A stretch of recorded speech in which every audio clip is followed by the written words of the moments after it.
سابق chief justice Saqib Nisar کے مرنے کے بعد کیا ہوگا ہمیں نہیں پتہ.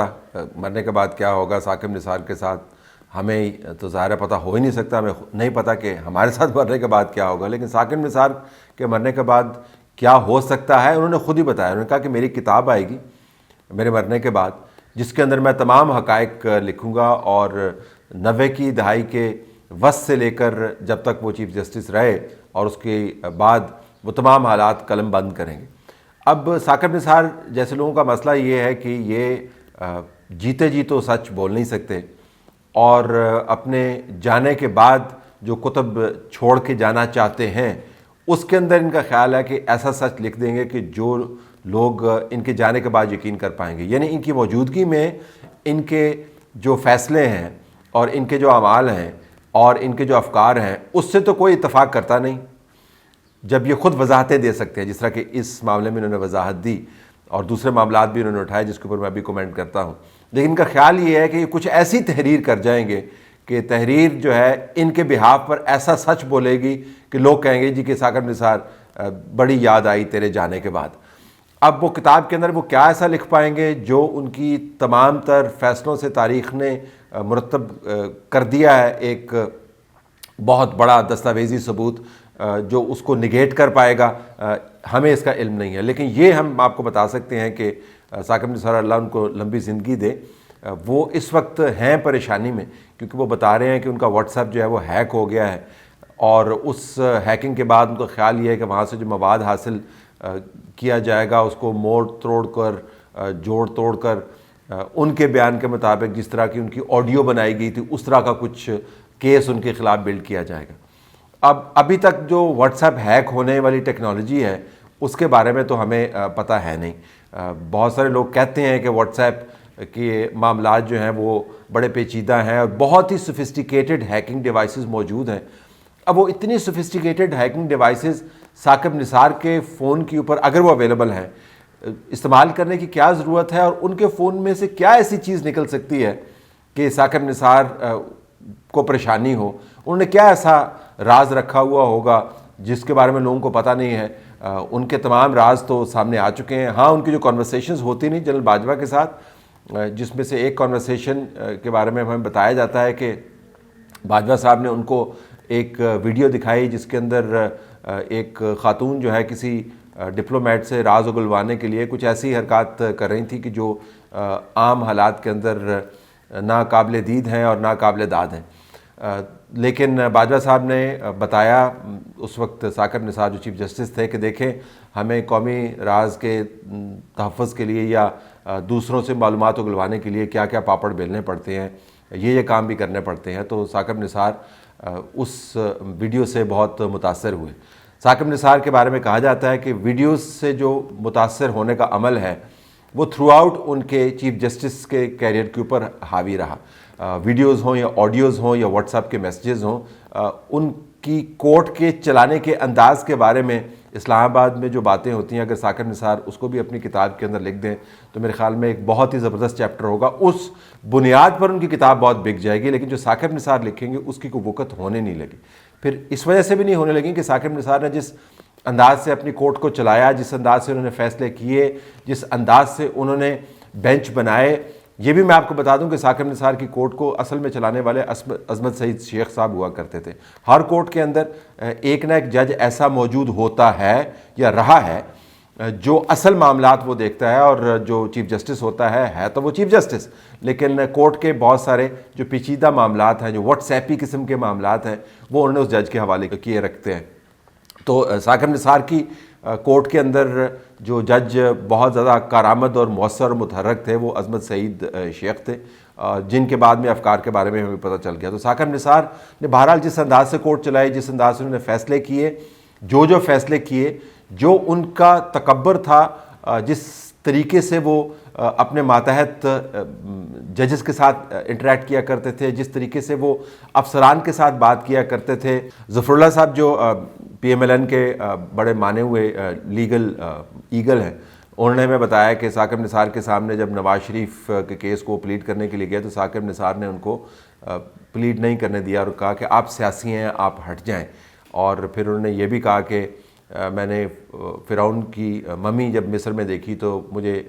یوں لگا کہ جس طرح وہ ممی مجھے کہہ رہی ہے کہ مجھے دیکھنے کے لیے یہاں پہ کیوں آئے ہو، تمہارے اسلام آباد کے اندر بھی ایک فرعون بیٹھا ہوا ہے۔ تو اس حد تک ثاقب نثار کا تکبر تھا، اس انداز سے وہ کوٹ چلایا کرتے تھے۔ اب وہ کسی بہت ہی ان کے کیریئر کے اندر کوئی بہت ہی زیادہ مسائل تھے جس کو وہ کور اپ کرنے کے لیے یہ مبالغے سے آمیز اپنی طاقت کا استعمال کرتے تھے، یا کوئی واٹس ایپی اور ویڈیو یا آڈیو کے معاملات تھے جس کی وجہ سے وہ متاثر ہوئے۔ لیکن ان کا کیریئر جو ہے اتنا سادہ نہیں ہے جتنا وہ بیان کرتے ہیں۔ عمران خان کے ساتھ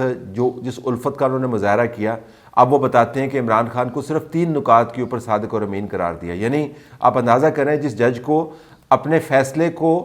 اون کرنے کی جس کے اندر سخت نہیں ہے، اور وہ یہ نہیں کہہ سکتا کہ جی ہاں میں نے صادق اور امین قرار دیا تھا اور یہ وجوہات تھی اور صادق اور امین ہے۔ اس جج کی لکھی ہوئی کتاب بعد از دنیا سے رخصتی کے اس کے اندر کتنا وزن ہوگا۔ صادق اور امین قرار دیا، ان کو فری پاس دیا، اور پھر یہ بھی بار بار کہتے تھے، میں پہلے بھی یہ ویڈیو چلا چکا ہوں، کہ یہ آنے دینا 2-4 MP تو ہم ویسے ہی فارغ کر دیتے ہیں، پھر اس کے اوپر ٹھٹھے لگاتے ہوتے تھے۔ یعنی لوگوں کو آپ ڈسکوالیفائی کرتے ہوتے تھے، ان کی تذلیل کرتے ہوتے تھے، ان کے کیریئر تباہ کرتے ہوتے تھے، اور فیصلے آپ نے ایسے دیے جس نے پاکستان کے اندر سیاسی طور پر بھونچال پیدا کر دیا، ریاست کی جڑیں ہلا کے رکھ دیں۔ ٹھیک ہے آپ واحد شخص نہیں تھے، اس کے اندر جنرل باجوہ ایک کلیدی کردار ادا کر رہے تھے، جنرل فیض کا بھی اس کے اندر بڑا گہرا کردار تھا۔ تو میں نے آپ سے کہا تھا کہ 4-5 MPs کو تو میں ویسے ہی ریزائن کروا دوں گا، ٹھیک ہے۔ اب یہ نہ ہو کہ واٹس ایپ، مجھے ویسے یاد آ گیا، واٹس ایپ کے اندر کوئی پرانی کالز رکھی ہوئی ہوں جس کی ہیکنگ کی وجہ سے وہ پریشان ہو، تو واٹس ایپ تو ہیک نہیں ہوتا، فون البتہ ہیک ہو جاتا ہے۔ فون کے اندر اگر آپ نے ڈیٹا رکھا ہوا ہے تو پھر اس کا وارث وہی ہوگا جس نے ہیکنگ کی ہوئی ہوگی۔ تو یہ تمام معاملات وہاں پر موجود تھے، لیکن Saqib Nisar was the front مین، اور اس فرنٹ مین نے جو بینچ بنانے کا آغاز کیا وہ روایت جو ہے ابھی تک آپ کو قائم نظر آتی ہے۔ لہٰذا سپریم کورٹ کے اندر سے سینئر ترین جج صاحبان کی طرف سے بینچ فارمیشن کے اوپر جو آبجیکشنز ریز کیے جا رہے ہیں، اس کی جڑیں جو ہیں، ان اعتراضات کی جڑوں کو اگر آپ دیکھیں تو ثاقب نثار کے دور سے ملتی ہیں۔ تو مجھے سمجھ نہیں آتی کہ ثاقب نثار کس طریقے سے اپنے آپ کو معتبر ثابت کرنے کی کوشش کر رہے ہیں، کس طریقے سے وہ ابھی بھی لوگوں کی عزتیں اچھالنے پر لگے ہوئے ہیں۔ PKLI کے جو اس وقت بھی بورڈ کے جو ہیڈ ہیں، ان کو اس وقت انہوں نے گھر میں بلا کے جس طریقے سے ان کی تذلیل کی، اور وہ دنیا کے مشہور ترین اپنے فیلڈ کے ماہرین ڈاکٹرز میں سے سمجھے جاتے ہیں۔ امریکہ کے اندر ان کی بہترین پریکٹس موجود ہے۔ جب انہوں نے PKLI جو کڈنی اینڈ لیور انسٹیٹیوٹ بنایا تھا، جس کے بارے میں خیال کیا جاتا تھا کہ وہ سب کانٹیننٹ کا ایک آپ سمجھے کہ ایک روشن باب ہوگا سب کانٹیننٹ کی میڈیکل ہسٹری کے اندر، پاکستان کے اندر یہ بنے گا، اور وہ واحد ادارہ ہوگا جہاں سے دنیا بھر سے لوگ آ کر تحقیق بھی کیا کریں گے، اور یہ کڈنی اور لیور کے علاوہ اس کو پھر ایکسپینڈ کر کے اس کو کارڈیولوجی کی طرف بھی لے کے جانا تھا، اور اس کے اندر آپ سمجھے کہ سینٹر آف ایکسیلنس بنانا تھا۔ اس کو ہیڈ کر رہے تھے جو ڈاکٹر صاحب، ان ڈاکٹر صاحب کو جس طریقے سے ثاقب نثار نے بلا کے کورٹ کے اندر جس طریقے سے ان کی تذلیل کی، اور ابھی تک ان کی تذلیل کر رہے ہیں، کہہ رہے ہیں کہ ان کو کسی پیر کے کہنے پر لگایا گیا تھا۔ یعنی جو خود پیرنیوں کے تابع ہوں، فیک پیرنیوں کے تابع ہوں، وہ کسی پر الزام لگا رہے ہیں پروفیشنل کے اوپر کہ اس شخص کو تو تعینات کیا گیا تھا پیر کے کہنے پر۔ اور ثاقب نثار کو کیا اپنی تعیناتی جو ان کا لیگل کیریئر کا آغاز ہے اس کے بارے میں یاد نہیں ہے؟ اگر نہیں یاد تو ان کو کتاب کے اندر وہ فائل ریپروڈیوس کرنی چاہیے جہاں پر نواز شریف نے کیوں میں سے اٹھا کے ان کو سامنے کھڑا کیا، اور جو موجودہ پرنسپل سیکرٹری ہیں ان کے شاید اس فائل کے اوپر دستخط بھی موجود ہے۔ تو خود جو کیوں جمپ کر کے آیا ہو تو اس کو تو ساری جو تعیناتیاں ہیں وہ PKLI کے چیئرمین کی تعیناتی ہو یا کوئی اور تعیناتی ہو، اس کو تو سارے سفارشی لگنے ہیں۔ اب وہ شخص جو ہے دوبارہ سے PKLI کو ہیڈ کر رہا ہے، جب PKLI سے اس کو نکال کے ثاقب نثار یہ بھی بتانے کی جسارت نہیں کریں گے کہ ان کا اپنا بھائی جو ہے، جو ایک مقامی قسم کا ڈاکٹر ہے، اس سے وہ کیسے ایڈوائس لے کے PKLI کے معاملات کو مینوپولیٹ کر رہے تھے۔ اور PKLI کے ادارے کو نہ بنانے کی بنیادی طور پر وجہ یہ تھی کہ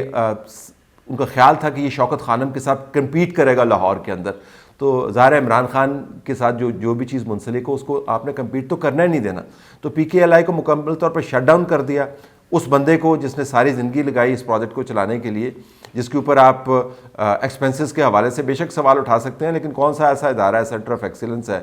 جو چھوٹے چھوٹے پیسوں کے ساتھ بنتا ہے؟ لیکن اگر آپ یہ کہیں کہ وہ تو پیر کے کہنے پر لگایا گیا تھا، تو اس سے پہلے جس نے کام کیا وہ کسی پیر کے کہنے پر کیا تھا۔